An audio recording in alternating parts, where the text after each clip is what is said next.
67।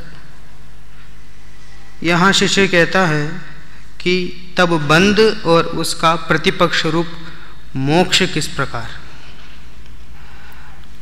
क्या आत्मानुभव के समय में द्रव्य कर्मों के साथ कोई संबंध नहीं रहता है ना। द्रव्य ऐसे कहा ना पिछली गाथा में, देखो पिछली गाथा में क्या कहा, देखो मैं चटाई का करता हूँ।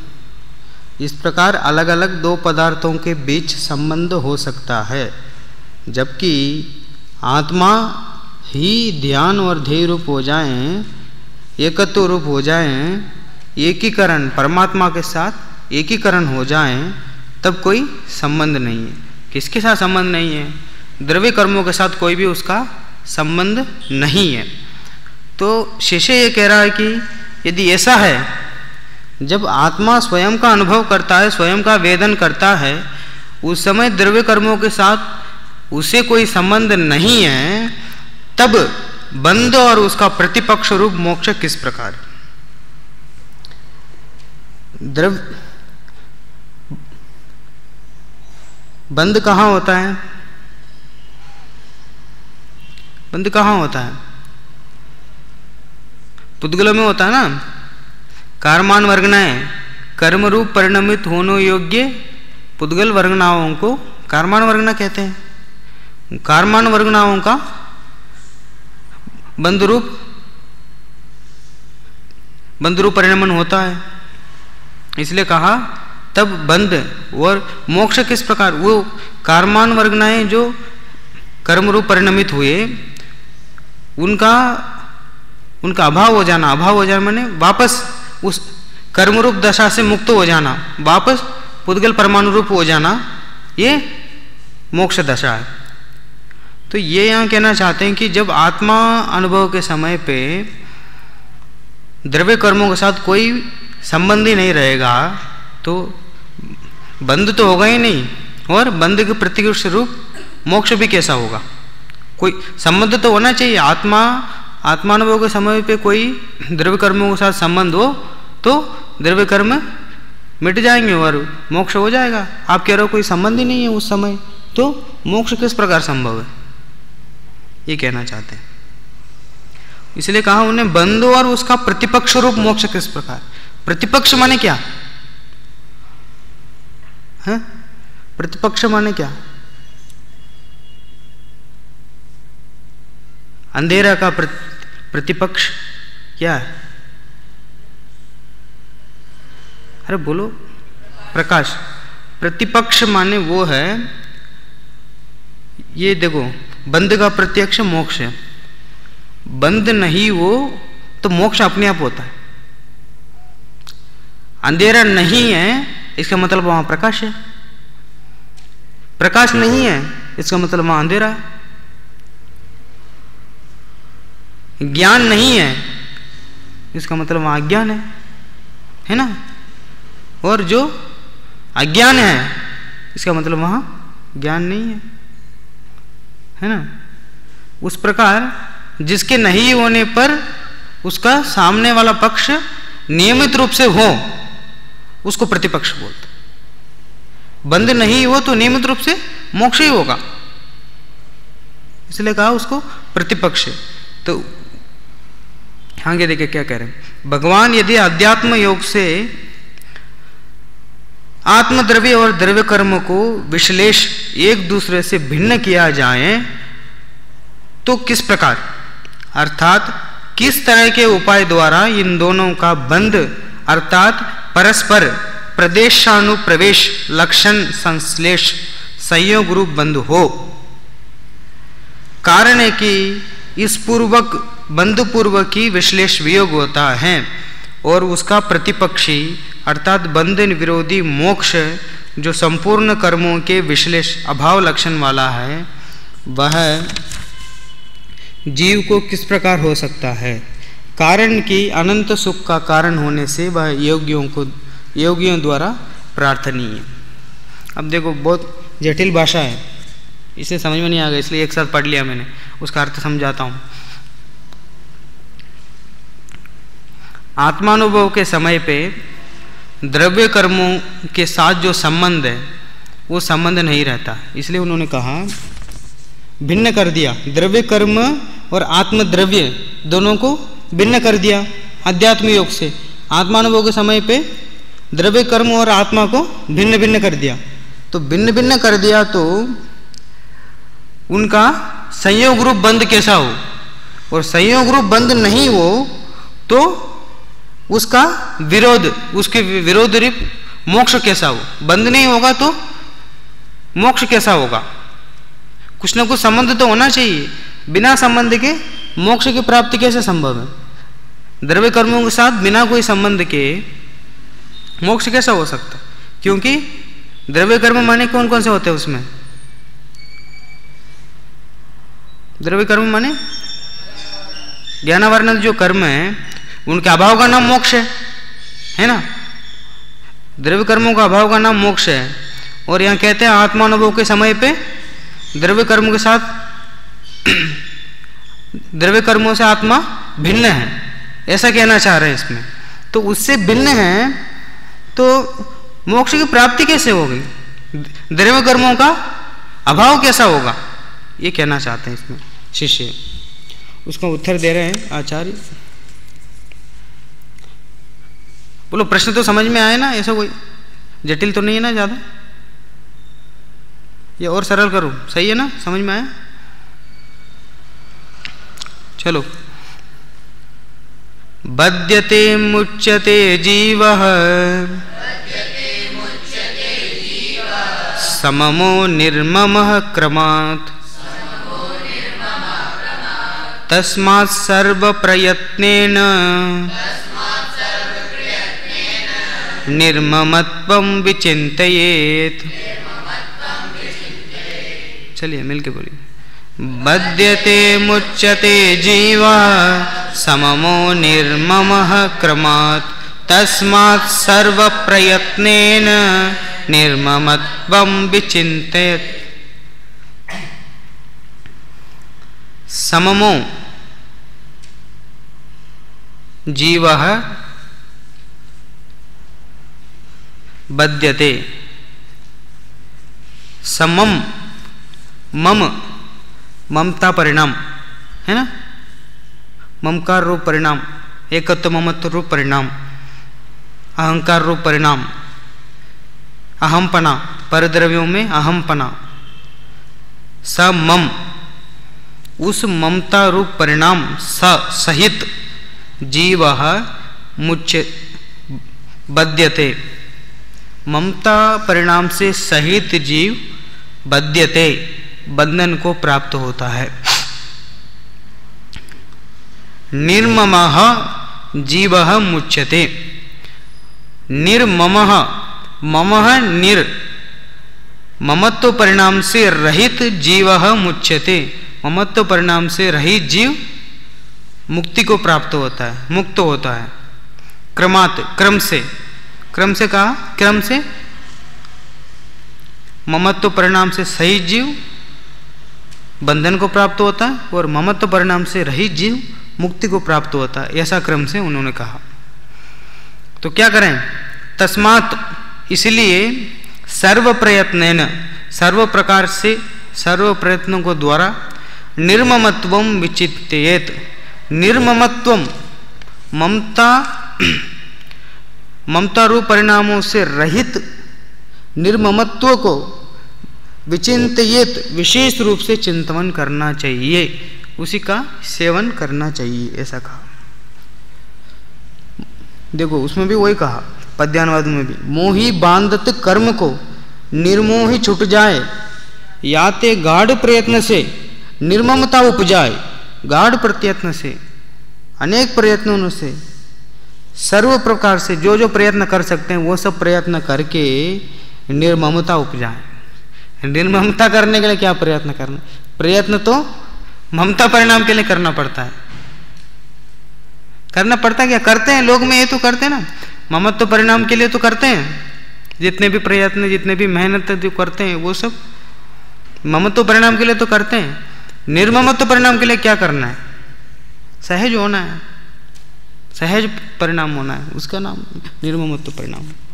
देखो नीचे एक कोटेशन दिया उन्होंने, बद्यते लिखा ना श्लोक में, उसके ऊपर स्टार बनाया देखो, और नीचे उसके लिए एक गाथा भी लिखा है, श्री मोक्ष पावड़ गाथा नंबर 13 पढ़ो। परदवरवो भज्जति वीरवो मुच्चेयि विविहकं मेहिं येषो जिनवुवदेशो समासदो बंधमुखस्स। येषो ववदेशो, इस प्रकार उपदेश है किसका? जिनवुवदेशो, जिनेन्द्र भगवान का इस प्रकार उपदेश है। किससे? समासदो, संक्षेप में उनका उपदेश है। किसके संदर्भ में? बंध मुखस्स, बंध और मोक्ष के संदर्भ में जिनेन्द्र भगवान का ऐसा उपदेश। कैसा उपदेश है? परद्रव्य रवो बज्जति, परद्रव्य रत जीव बज्जति, बंधता है। किससे बंधता है ये नहीं कहा अभी, इतना ही समझो। परद्रव्य रत जीव बंधता है। विरवो मुच्चई, परद्रव्य रवो, परद्रव्य विरवो, परद्रव्य से विरहित विरक्त जीव मुच्चई, मोक्ष को प्राप्त करता है, मुक्त होता है। किससे? विविह कम्मेहिम, परिद्रव्य रवो विविह कम्मेहिम बज्जति, परिद्रव्य विरवो मुच्चेयि विवेह कम्मेहिम, है ना। परिद्रव्य रत जीव विविध कर्मों से बंधता है, परिद्रव्य से विरक्त जीव विविध कर्मों से छूटता है, मुक्त होता है। इसी के लिए देख रहा था उसमें कुंद शतक में, शुद्धार्थ शतक में शुरू में आया है। ये पहला लाइन तो याद आ रहा, दूसरा लाइन बोल रहा हूं। विरक्त शिव रमणी वरे रक्त बांधे कर्म को, और क्या? बंधु और मोक्ष का संक्षेप यह, जिन देव ने ऐसा कहा, ऐसा कुछ है। विरक्त शिवरमणि वरे, ये तो चलो मूल बात तो आ ही गई। अर्थात इसमें लिखा देखो और आगे क्या लिखा है। जो जीव परद्रव्य में रत है, रागी है, वह तो अनेक प्रकार के कर्मों से बंधता है, कर्मों का बंध करता है।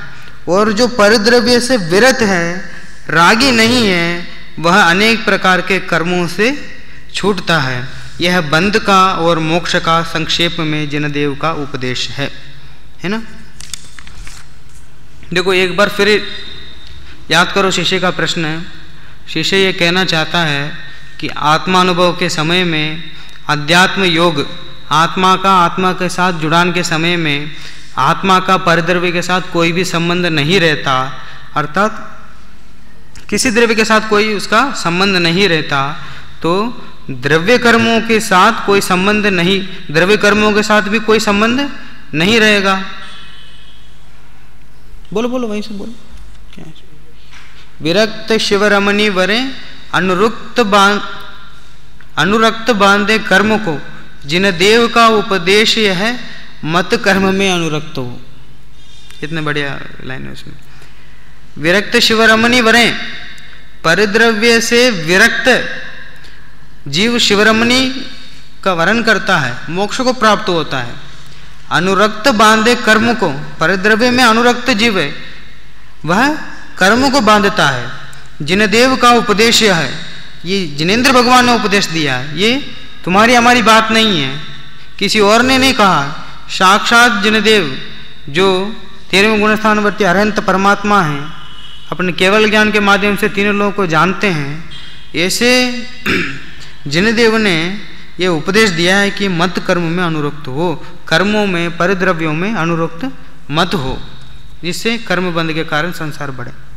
ऐसा तो शिष्य ये कहना चाह रहा था, तो द्रव्य कर्म के साथ भी कोई बंध नहीं, संबंध नहीं होगा। आपने कहा कि आत्मानुभव के समय में परिद्रव्य के साथ कोई भी संबंध नहीं होगा, तो द्रव्य कर्म के साथ भी कोई संबंध नहीं होगा। किसके साथ संबंध नहीं होगा? द्रव्य क्यों?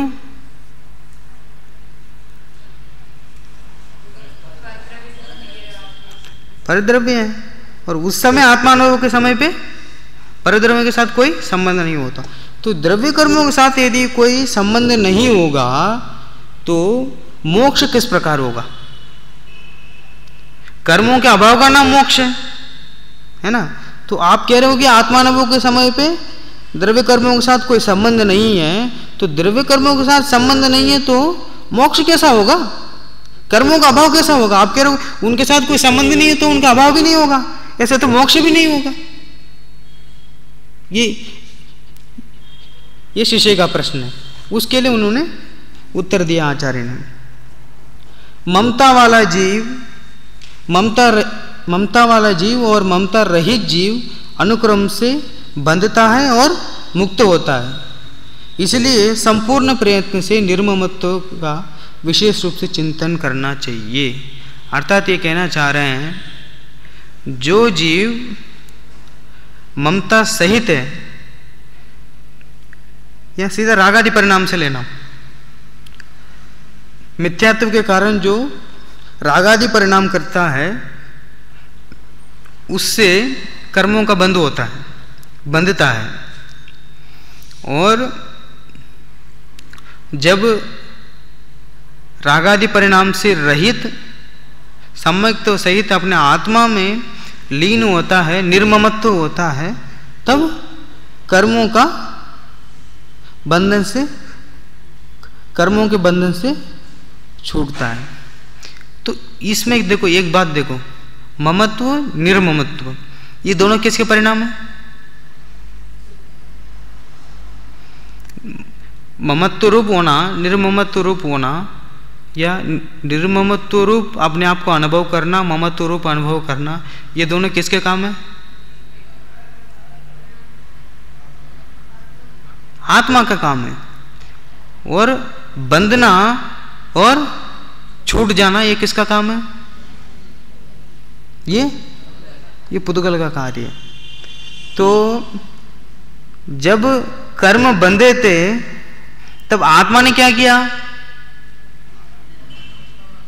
ममत्व रूप परिणाम किया। कर्म में क्या किया? कर्म में कुछ नहीं किया। जब बंध हुआ उस समय भी कर्म में कुछ नहीं किया, केवल ममत्व परिणाम किया, तो कर्मों का बंध हो गया। अब निर्ममत्व हो गया तो कर्मों का बंध नहीं हो रहा, और पुराने जो कर्म है बंधे हैं उनका भी अभाव हो रहा है। तो इसमें भी आत्मा का कुछ कर्तृत्व नहीं है। जब ममत्व परिणाम कर रहा था, कर्मों का बंध हो रहे थे, तब भी कर्मों से कोई कुछ लेना देना नहीं था। और अब जब निर्ममत्व परिणाम कर रहा है तब भी उससे कर्मों से कुछ लेना देना नहीं है। इसलिए कहा आत्मानुभव के समय पे द्रव्य कर्मों से कुछ भी संबंध नहीं रहता, क्योंकि ये आत्मा न बंध को करने वाला है न मोक्ष को करने वाला है। वो दोनों ही सहज प्रवृत्ति, सहज ही होते हैं। उस समय कोई प्रवृत्ति निवृत्ति नहीं है जिस समय आत्मा का अनुभव कर रहा है। वर्तमान समय का उपभोग आत्मा का अनुभव कर रहा है, आत्मा का वेदन कर रहा है। उस समय तो उससे कोई प्रवृत्ति निवृत्ति नहीं है, कर्मों में कुछ भी नहीं करता। वो रागादि करता है तो कर्म आके बनते हैं, और रागादि नहीं करता तो कर्म नहीं बनते। सहज मोक्ष की प्रवृत्ति ऐसी होती है। इसलिए उनने कहा, इसलिए शिष्य का प्रश्न का निराकरण हो गया कि यद्यपि आत्मा अनुभव के समय पे द्रव्य कर्मों के साथ कोई भी संबंध नहीं है आत्मा का, फिर भी द्रव्य कर्म स्वयं ही खिर जाते हैं, स्वयं ही बंधन से छूट जाते हैं, और आत्मा का मोक्ष सहज ही हो जाता है बिना संबंध के, है ना। चलिए टीका में और विषय समझाया उनने बहुत बढ़िया तरीके से। अवयवियों के अनेक अर्थ होते हैं। मम यह अव्यय है, उसका अर्थ अभिनिवेश होता है। इसलिए समम अर्थात मम इदम, यह मेरा है, ऐसा अभिनिवेश, ऐसा अनुभव अभिनिवेश वाला जीव तथा उपलक्षण से अहम अस्य, मैं इसका हूँ, ऐसे अभिनिवेश वाला जीव कर्मों से बंधता है। वो समम शब्द आया ना जो श्लोक में, उसका विस्तार करना चाहते हैं। स मम, मम इदम, यह मेरा है, और उपलक्षण से अहम अस्य, मैं इसका हूं, है ना। समय सा सुनाए थे ना आप लोग, पद्यानुवाद सुनाए ना, 20वें से सुनाओ।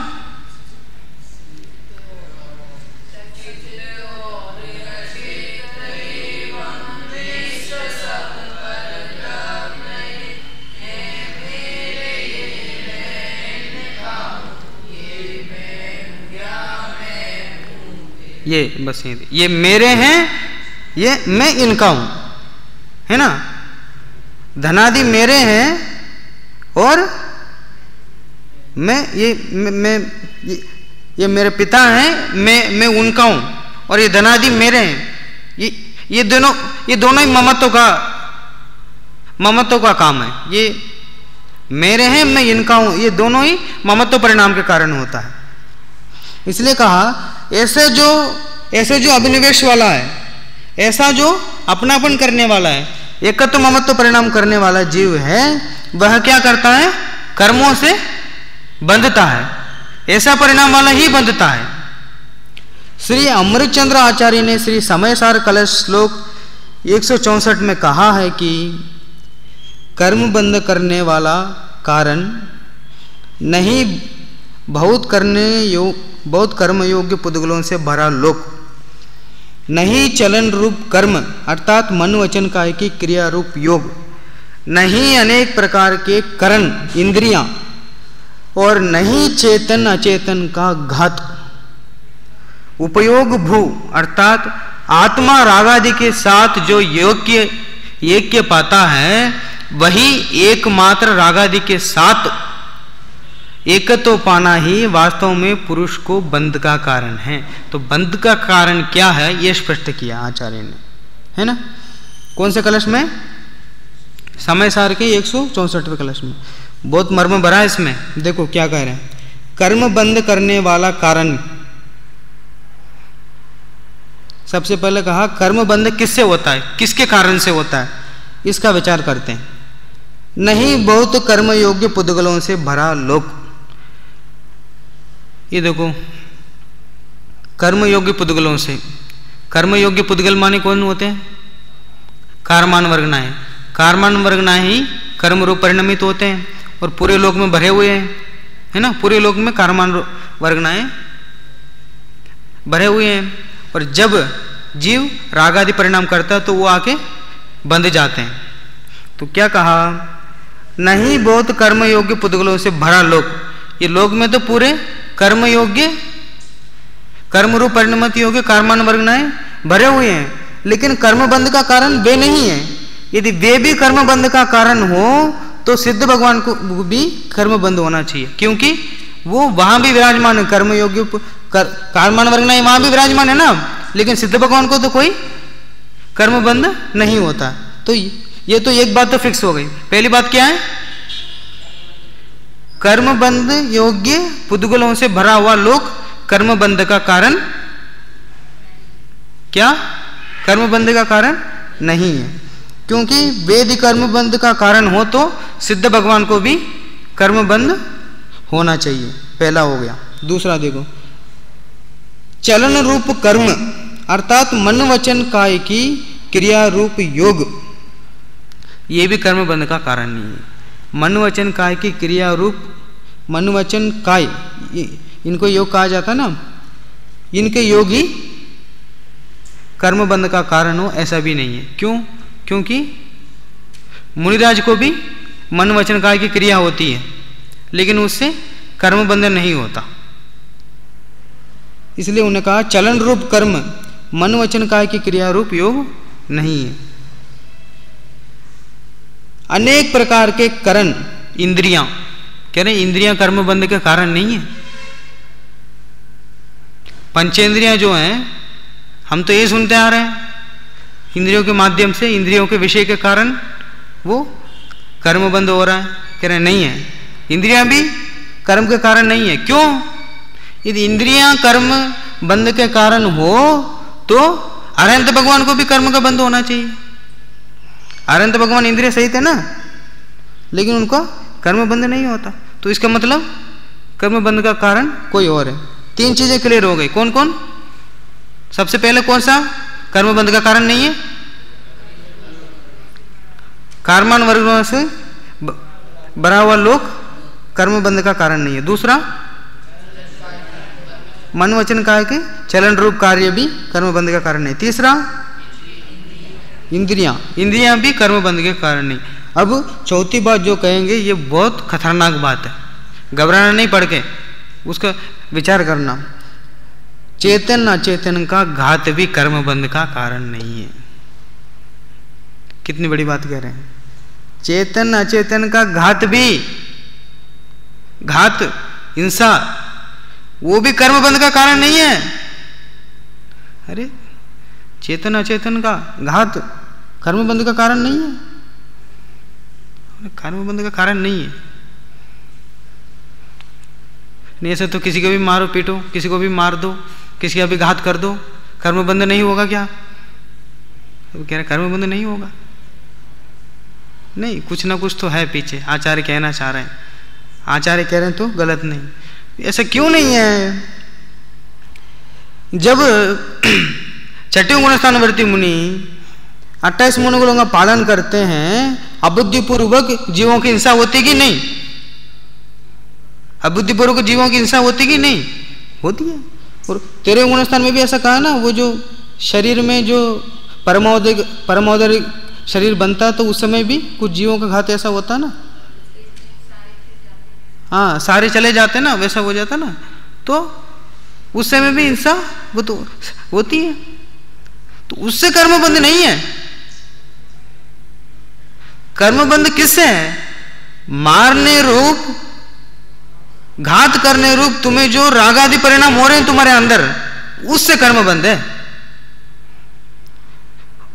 उस क्रिया से लेना देना नहीं है कुछ, क्योंकि पहले कह दिया उनने, मन वचन कहा कि क्रिया रूप जो योग है उससे कर्म नहीं बंधेगा। क्योंकि छठे गुणस्थानवर्ती मुनि 28 गुणों का पालन, जीवों की हिंसा नहीं हो, इसी उद्देश्य से करते हैं, फिर भी बच नहीं पाते। वो ऐसे सूक्ष्म जीव ऐसे रहते हैं ना, उनका सहज हो जाता है, दिखने में नहीं आते ऐसे ही।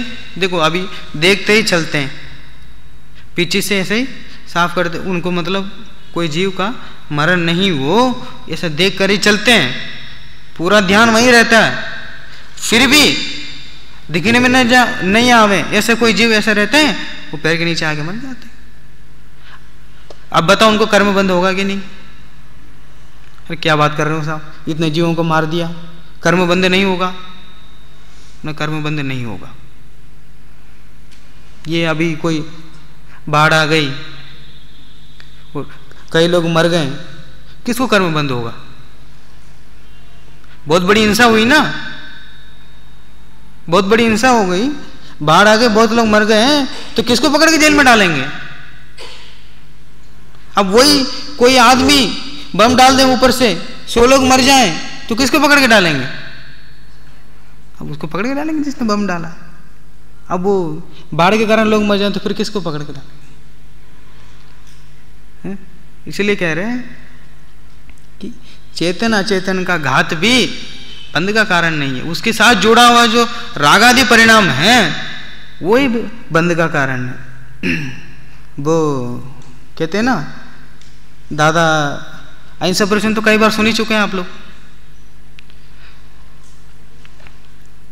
एक यूनिवर्सिटी में व्याख्यान देने गए दादा, अहिंसा का व्याख्यान दिया, फिर उसके बाद किसी को पसंद नहीं आया, एक लड़के ने पत्थर उठाया और उनके ऊपर फेंका और वो तुरंत हट गए पत्थर देख के। तो उन्होंने पूछा भाई क्यों मार रहे हो? मैंने कहा मारा, अब तो बच गए ना। मैं बच गया, ये तो मेरे कर्म का उदय है, और तुमने जब मुझे मारने रूप परिणाम किया, कर्म बंध तुम्हें तभी हो गया। ये सामने वाले का बचना ना बचना तो उसके कर्म का अधीन है। तुमने मार्न रूप परिणाम कर दिया तो तुम्हें कर्म बंद हो गया। वो कहा ना उसमें छड़ाला में, यह राग आग सदा ताते समामृत से ये। यह राग कैसा, बस ये राग कैसा है, आग है, और आग उठा के किसी के ऊपर आपने फेंका है ना, और सामने वाला जल गया या सामने वाला जला नहीं, हट गया, लेकिन जैसे आपने आग को अपने हाथों से उठाया तो आपके हाथ क्या हो गए, हाथ जल गया आपके। ये और सामने वाला के जलना और ना जलना तो उसके ऊपर निर्भर है भाई। वो सावधानी से हट गया तो बच गया, वो सावधान नहीं दे पाया तो उसका भी ऐसे कर्म का उदय होगा, इसलिए वो मर गया, कुछ जल गया। लेकिन आपके हाथ तो जल गए ना जब आपने आग को उठाए। इसलिए ये आग ऐसा है, वो जिस जगह में रहती है, वो जिस जगह में रहता है आग उसी जगह को सबसे पहले जलाता है। वैसे ये राग भी है, राग जहाँ रहता है वो उस जगह को जलाता है। क्रोध दूसरों का अंधा नहीं करता है, क्रोध जिसको आता है उसी को पहले अंधा करता है। वो क्रोध के दो भेद किए ना दादा ने, क्रोध और वैर। क्रोध तो चलो तत्काल हो जाता है जो भी होता है, वैर तो वैर बांध के रख लेते हैं तो वर्षों वर्षों तक तो वो अपने अंदर ही रहता है, अपन को ही बुरा करता है सबसे ज्यादा। इसलिए उन्होंने कहा चेतन अचेतन का घात भी कर्म बंध का कारण नहीं है। तस्से उससे जुड़ा हो जो रागादि परिणाम हो तो ही वो कर्म बंध का कारण है। कर्म बंधन का एक ही फार्मूला है, दूसरा कोई फार्मूला ही नहीं है। कितने भी हो ए टू जेड जो भी लगा लो, कुछ भी नहीं, बस रागादि परिणाम है। जीव ने रागादि परिणाम किया तो कर्मों का सहयोग हुआ, बस और कुछ नहीं। एक ही लाइन में सब परिभाषा है, बाकी सब जो कहा जाता है वो सब व्यवहार से कहा जाता है।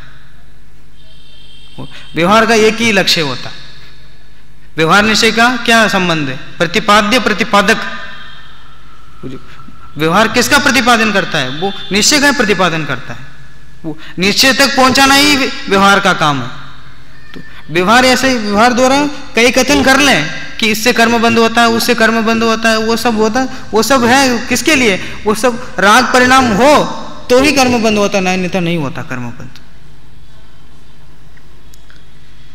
चार चीजें हो गई, कौन कौन से कर्म बंध का कारण कौन कौन नहीं है। आचार्य अमरचंद्र ने क्या क्या कहा, लोक कर्म योग्य पुतलों से भरा लोक, मन वचन का के चलन रूप कार्य और अनेक प्रकार के करण इंद्रियां और चेतन अचेतन का घात। ये तो हो गए कर्म बंध के कारण नहीं है। अब वास्तव में कर्म बंधन का कारण क्या है ये बतला रहे। उपयोग भू अर्थात आत्मा रागादि के साथ जो ऐक्य पाता है वही एक वास्तव में पुरुष को बंध का कारण है। पुरुष माने या जीव लगा देना, आत्मा लगा लेना, ये की है, ये की बंध का कारण है। रागादि परिणाम किया तो कर्म बंद हो गए, और कुछ और दूसरा कुछ भी कारण नहीं है। रागादि परिणाम बस, आत्मा ने रागादि परिणाम किए तो कर्म का बंद हुआ। आत्मा ने रागादि परिणाम को छोड़कर अपने आप में उपयोग करके अपना स्वयं का वेदन, स्वयं का संवेदन, स्वयं का अनुभवन किया, स्वयं की ओर दृष्टि की तो कर्म बंध नहीं होगा। बस यही है, बंध और मोक्ष दोनों का संक्षेप यही है। रागादि परिणाम किए तो कर्मों का बंध हो गया, और रागादि का परिणाम नहीं करके आत्मा का अनुभव किया तो कर्मों का कर्म सहज छूट गए हैं। और उसके अलावा उन द्रव्य कर्मों के साथ आत्मा का कोई संबंध नहीं है। जिस समय कर्म बंधा उस समय भी आत्मा का द्रव्य कर्मों के साथ कोई संबंध नहीं था, वहाँ तो संयोग संबंध रागादि परिणाम के साथ बस था। और यहाँ भी जब रागादि परिणाम छोड़ के आत्मा अनुभव रूप परिणमित हुआ तब भी उसके द्रव्य कर्म के साथ कोई भी संबंध नहीं है। ये बंध और मोक्ष पर्याय तो पर्याय है, बाहरी रूप से है। अन्यथा आत्मा को निश्चय से जब अनुभव करता हो तब परद्रव्यों के साथ कोई भी उसे संबंध नहीं है। तथा वही जीव जो निर्मम अर्थात उससे विपरीत होता है वह कर्मों से छूटता है। अर्थात रागादि से रहित उपयोग वाला जो जीव है वह कर्मों से छूट जाता है। अनुक्रम संख्या की योजना के लिए श्लोक में क्रमाश शब्द का प्रयोग किया गया। जैसा कि समः बध्यते निर्मः मुच्यते, ऐसा क्रम से उस वाक्य को बनाने के लिए श्लोक में कर्मा शब्द का प्रयोग किया गया है।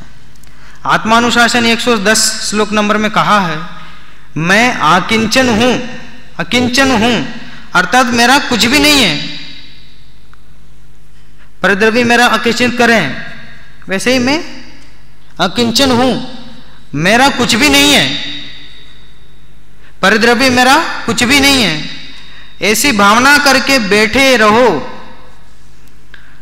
और 3 लोक के स्वामी बन जाओ।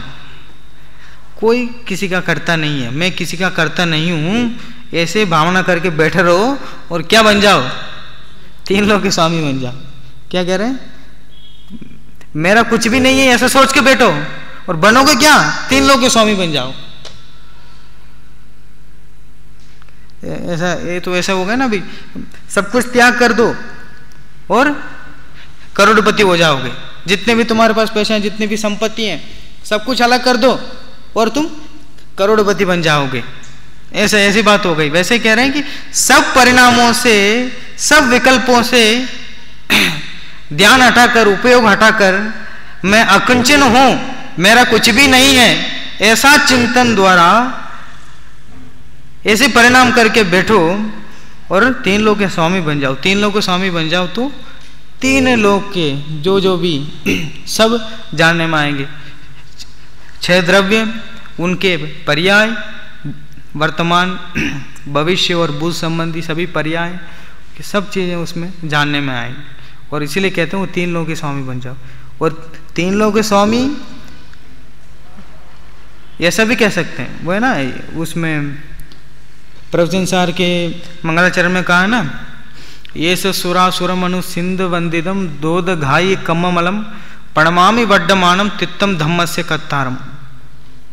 क्या हिंदी पदवानत क्या है उसका, प्रवचन सार मंगलाचरण, असुर इंद्र नरेंद्र वंदित कर्म मल निर्मल करण वृष तीर्थ के करतार श्री वर्धमान जिन शत शत नमन। वर्धमान भगवान को नमस्कार किया गया। वो कैसे हैं, सुर, असुर, इंद्र, नरेंद्र, ये तीनों लोकों में श्रेष्ठ माने जाते हैं। सुर असुर दोनों वो उसमें हो गए अधोलोक में, इंद्र देवलोक में और नरेंद्र चक्रवर्ती वो मध्य लोक में, है ना। ये तीनों ही जिनेंद्र भगवान को नमस्कार करते हैं। तीनों लोगों के स्वामी जिनेंद्र भगवान को नमस्कार करते हैं, जिनेंद्र भगवान के पाद चरणों में नतमस्तक होते हैं, इसलिए उन्होंने कहा 3 लोगों के स्वामी। यह तुम्हें योगियों को गम्य जाना जा सके वैसा यह परमात्मा का रहस्य बताए। कह रहे आचार्य रहस्य बताए तुम्हें, है ना, कोई गुप्त बात बताई तुम्हें, पासवर्ड बताया, कीवर्ड बताया तुम्हें कि मेरा कुछ भी नहीं है, ऐसा सोच करके तुम बैठो तो 3 लोग के स्वामी बन जाओगे। 3 लोग के स्वामी बनने के लिए तुम्हें रहस्य बता रहे हैं। देखो आचार्य कैसे शब्दों का प्रयोग कर रहे हैं। मत्तः कायादयो अभिन्नः तेभ्यो अहमपि तत्वतः, यही है ना, ये आत्मानुशासन ऊपर वाला है। हाँ, अकिंचन अहम इति इत्यास्व त्रिलोक्याधिपति, त्रिलोक के अधिपतिर भवे योगी गम्यम तव प्रोक्तम रहस्यम परमात्मा ने, प्रोक्तम रहस्यम, रहस्य बताता हूं मैं, ऐसा परमात्मा का रहस्य बताया है। परमात्मा बनने का रहस्य यही है कि मैं अकिंचन हूं, मेरा कुछ भी नहीं है, ऐसी भावना करके बैठे रहो और 3 लोक के स्वामी बन जाओ। अथवा ज्ञानारोह में कहा है, रागी जीव कर्म बांधता है और वीतरागी जीव, रागादि से रहित जीव कर्मों से मुक्त होता है। बंध मोक्ष संबंधी जिनेंद्र का यह संक्षेप में उपदेश है, संक्षेप है, इसलिए संक्षेप में कहो। कोई बात ऐसा कहते ना भाई, इतना उलझाओ मत हमें, सीधी सीधी बात को, सार रूप बात को एक लाइन में समझा दो तो एक लाइन में यही, रागादि भाव करोगे तो कर्म से बंध होगे, रागादि भाव नहीं करोगे तो मोक्ष को प्राप्त होगे। संक्षिप्त जिनेंद्र भगवान ने संक्षिप्त में कहा। इसलिए सर्व प्रयत्न से व्रतादि में शुद्ध परिणमन में अवधान से चित्त लगाकर, व्रतादि में चित्त लगाकर, ऐसा नहीं व्रतादि तो कई ऐसे देखने में आता है ना, भाई कोई उपवास कर रहा है और दिन भर बैठ के टीवी देख रहा है, भाई फिर पता ही नहीं चले वो तो उपवास का, मतलब ऐसा नहीं कह रहा हूँ। चित्त लगा के व्रतादि का चित्त, उनका सही उपयोग, उनका सही मायना, सही उद्देश्य समझकर व्रतादि का अवधान चित्त लगाकर मन वचन काय की सावधानी से निर्ममत्व का विशेष प्रकार से चिंतन करना चाहिए। निर्ममत्व रूप विशेष चिंतन से निर्ममत्व रूप होना चाहिए। अहंकार ममकार रूप परिणामों को त्याग करके निर्ममत्व होना चाहिए सर्व प्रयत्न से। तत्वानुशासन में कहा है मेरे से शरीर आदि भिन्न है और परमार्थ से मैं भी उनसे भिन्न हूं, मैं उनका कुछ भी नहीं, वे मेरे कुछ भी नहीं, इत्यादि श्रुत ज्ञान की भावना मुमुक्षु को विशेष रूप से बाना चाहिए। मुमुक्षु को विशेष रूप से बाना चाहिए। मुमुक्षु है ना, मोक्ष की इच्छा रखने वाले पुरुष को शरीर आदि मेरे से भिन्न है और मैं भी उनसे भिन्न ही हूं, है ना। समुद्र भी कोई किसी का करता नहीं है, सब भिन्न भिन्न है, इसलिए वे भी मेरे से भिन्न है और मैं भी उनसे भिन्न हूं, इसलिए मैं उनका कुछ भी नहीं हूं और वे मेरे कुछ भी नहीं है, इत्यादि श्रुत ज्ञान की भावना मुमुक्षु को विशेष रूप से बाना चाहिए। फिर आत्मानुशासन में कहा है जब तक मुक्ति ना हो तब तक परिभावों से निवृत्ति की भावना करनी चाहिए। उनके परिभाव के अभाव में प्रवृत्ति निवृत्ति ही नहीं रहेगी, वही अविनाशी पद है। क्या कहना चाहते हैं, जब तक मुक्ति प्राप्त ना हो, उस दिन वो भी कहा था ना, आज तक हुए जो सिद्ध वो कहा ना, वो सबने यही अपनाया पंथ। वैसे ही ये कह रहे हैं कि जब तक मुक्ति ना हो तब तक परिभावों से निवृत्ति की भावना करना चाहिए। ऐसा नहीं कि जब तक मुक्ति की होगी तो मुक्ति हो जाएगी, जब तक काल आएगा जब तक हो जाएगा, अपन तो मौज मस्ती करो संसार में, ऐसा नहीं। परिभावों से निवृत्ति की भावना करनी चाहिए, वैराग्य में जीवन होना चाहिए। उनके परिभाव के अभाव में प्रवृत्ति और निवृत्ति नहीं रहेगी, वही अविनाशी पद है। ऐसे जब तक मुक्ति न हो तब तक परिभावों की निवृत्ति की भावना करनी चाहिए, और मुक्ति प्राप्ति होने के बाद किसी में प्रवृत्ति और किसी में निवृत्ति ही नहीं रहेगी, निवृत्ति की भावना ही नहीं रहेगी, किसी में प्रवृत्ति की भावना भी नहीं रहेगी। ऐसा जो पद है वही अविनाशी पद है, वही आत्म स्वभाव रूप है, वही स्वभाव रूप है, आत्मा के जो वास्तविक स्वभाव ज्ञान चैतन्य उसी रूप है।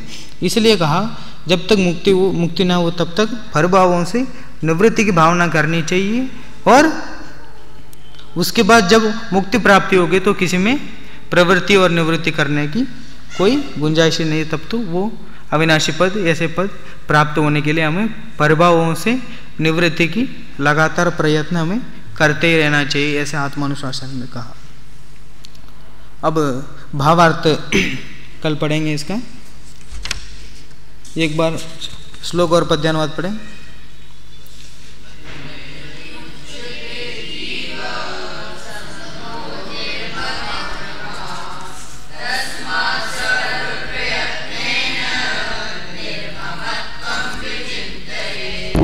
इस प्रकार पढ़ो।